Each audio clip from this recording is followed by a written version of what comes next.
સુરક્ષાને નશામુક્ત બનાવવા માટે ચાલી રહેલા નો ડ્રગ્સ સુરક્ષિત અભિયાન અંતર્ગત પુણા પોલીસને વધુ એક મોટી સફળતા મળી છે. પુણા પોલીસ સ્ટેશન વિસ્તારમાંથી માદક પદાર્થના કેસનો ભંડાફોડ કરવામાં આવ્યો છે.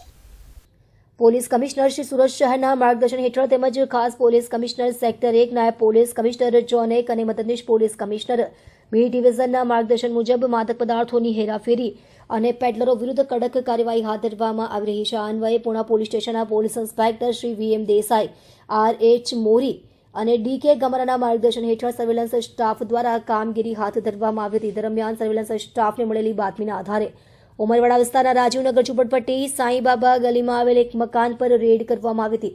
તપાસ દરમિયાન ચંપાદેવી ઉર્ફે ધર્મેન્દ્રસિંહ રામસેવક રાજપૂત નામની મહિલા પાસેથી ગેરકાયદે માદક પદાર્થ ગાંજો કુલ વજન 0.799 કિલોગ્રામ, જેની કિંમત અંદાજે 39,950, એક મોબાઈલ ફોન કિંમત ₹10,000 તથા રોકડા ₹620 મળી કુલ ₹50,570નો મુદ્દામાલ જપ્ત કરવામાં આવ્યો છે. આ મામલે સદર મહિલા સામે NDPS એક્ટ મુજબ ગુનો નોંધવામાં આવ્યો છે અને વધુ તપાસ પુણા પોલીસ દ્વારા હાથ ધરવામાં આવી છે.